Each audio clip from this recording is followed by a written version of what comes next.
और भगवान बुद्ध का जन्म स्थल लुम्बिनी से आप लोगों के लिए मैं आशीर्वाद लाया हूँ।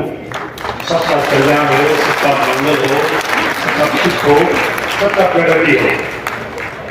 और नेपाल और भारत दो देशों का मैत्री आगे बढ़े, दोनों देश में समृद्धि आए, सुखी आए और हम लोग साथ साथ आगे बढ़े, आगे चलते। मुझे बहुत खुशी लग रहा है कि ये मेरी पहली हिंदी भाषा में पहली क्या बोलूं, भाषण बोलूं या वक्तव्य बोलूं, ये हिंदी भाषण मुझे बहुत अच्छा लग रहा है कि हम लोग तो हिंदी स्कूल में तो नहीं सीखते हैं। हिंदी हम लोग आपके सिनेमा देख के हम लोग सीखते हैं, गाना सुन के सीखते हैं।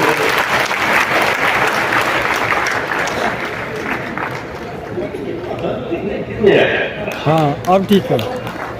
तो हिंदी में आप लोगों के साथ, आप लोगों के आगे बोलने का ये अवसर देने के लिए सम्राट अशोक के ये महान जो कार्यक्रम, जो जन्मोत्सव मनाने के लिए मुझे आमंत्रित करने वाले ये संघ के अध्यक्ष और सारे अशोक क्लब के, सम्राट अशोक क्लब के भाई और परिवार को बहुत बहुत धन्यवाद देना चाहता हूँ।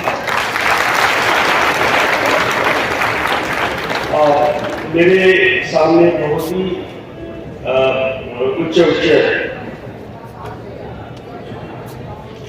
वक्ता अभी खड़े हैं, क्योंकि आपने मुझे बोलने के लिए जो अवसर दिया है। मैं एक चीज अपने अनुभव के बारे में मैं आपसे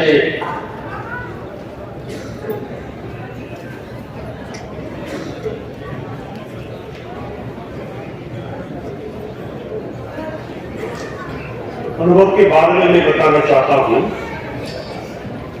तो अशोक सम्राट का जो महानता है, और कुछ देर पहले टेलीविजन आपके इंटरव्यू में ने कहा था कि अगर अशोक सम्राट नेपाल आके लुम्बिनी में अशोक स्तंभ अगर खड़ा नहीं किया होता तो आज लुम्बिनी का पता नहीं होता।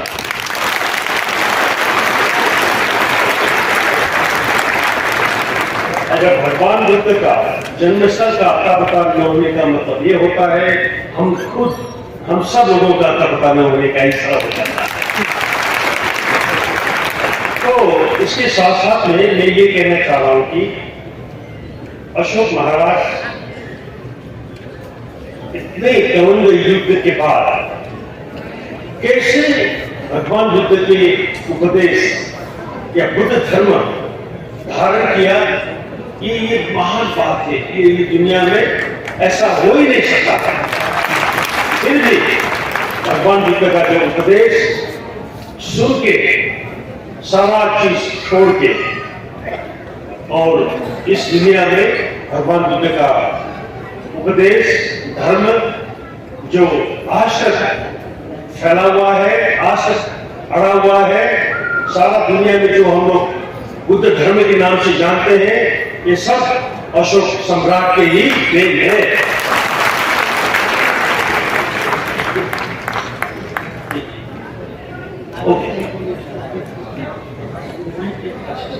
इतना ही नहीं बल्कि मेरा एक अनुभव रहा है। मेरे एक भाई थे, वो भाई एक दिन मंत्री हुआ, नेपाल का मंत्री, उद्योग मंत्री हुआ। उसने मुझे बताया, भाई तुम तो जापान में इतने साल रहा हो, हमें जापान का प्रधानमंत्री से मिलना है, तुम हमको ले जाओ वहां। तो कहीं कहीं से मेरा एक संपर्क हुआ जापान का जो प्रधानमंत्री का, उसका नाम प्रधानमंत्री का माननीय ल्यूतारो हाशिमोटो करके बहुत ही प्रख्यात प्रधानमंत्री थे। उससे मेरा मुलाकात हुआ और उसी का ही संपर्क से मैंने अपना भाई को एक दिन जापान ले गया प्रधानमंत्री से मिलान के लिए। तब मेरे भाई जो उसका नाम रामकृष्ण सामाकार करके वो भी बौद्धिस्ट था, तो भाई ने बताया कि अपना जापान को प्रधानमंत्री को बताया कि आप लोगों ने नेपाल को इतना सहायता किया, इतना विकास करवाया, इसके लिए आप लोगों को नेपाल की तरफ से आपको बहुत बहुत धन्यवाद देने चाहते हैं, जापानीज गवर्नमेंट को धन्यवाद देने चाहते हैं करके ऐसा बोला। तब प्रधानमंत्री ने मुझे मतलब उस समय ऐसे बात बताया, उसने बताया कि प्रधानमंत्री जी ने बताया कि ऐसा बात नहीं है, हम लोग आप लोगों को कुछ नहीं कर पाए हैं, जितना भगवान बुद्ध का उपदेश हम लोग ने सुन के जापान का जो विकास हुआ है उसके हिसाब से हम लोग आपको कुछ नहीं कर पा रहे थे। तो जापान तक कैसे बुद्ध धर्म चला गया, ये भी सम्राट अशोक का ही देन है। अगर अशोक सम्राट नहीं होता तो सारा दुनिया में भगवान बुद्ध का जो धर्म है वो कैसे फैलता है। इसीलिए वो मुझे याद है, इसलिए मैं आपसे मेरा अनुभव आपसे शेयर करना चाह रहा था।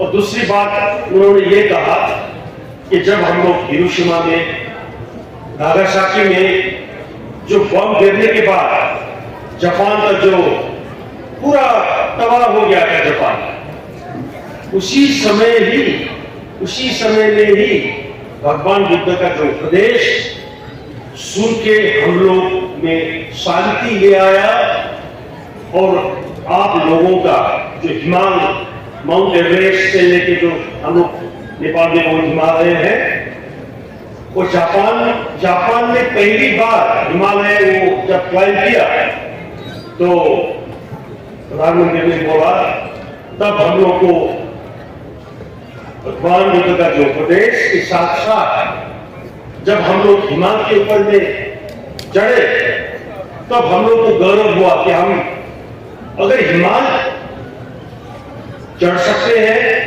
और भगवान बुद्ध का जो उपदेश सुन सकते हैं, अगर दो हमारे पास है तो हम दुनिया में कुछ भी कर सकते हैं करके ऐसा सुना जाए मेरे भाई को।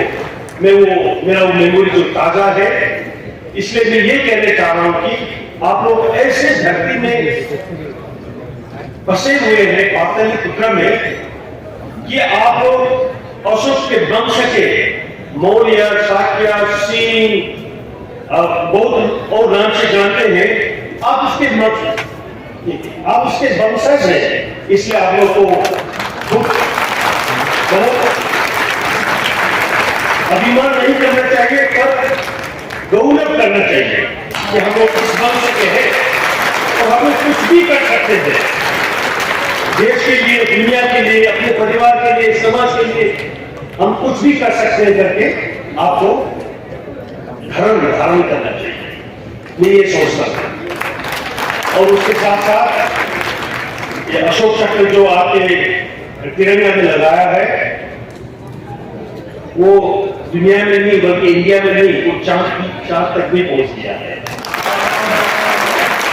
इसलिए भारत अशोक सम्राट के समय में भी बहुत बड़ा विश्व गुरु था, विश्व आर्थिक व्यवस्था के देश है और आज भी भारत विश्व गुरु बनने जा रहा है, आर्थिक व्यवस्था के लिए आगे बढ़ रहा है।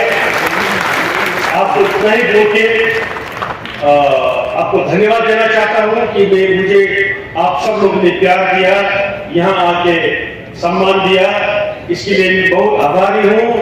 और एक दिन आप लोगों को भी नेपाल में हम इनवाइट करने चाहते हैं और भगवान बुद्ध का जन्मस्थल जो मंदिर है, जहां भगवान अशोक महाराज ने जो अशोक स्तंभ बनाया, आप सब लोग को आके एक बार देखना है। इसीलिए आप लोग को हम निमंत्रण करते हैं, नेपाल में आइए और हम दो भाई मिलके दोनों देश को आगे बढ़ाएं और दुनिया में अपना नाम आगे करें। बहुत बहुत धन्यवाद।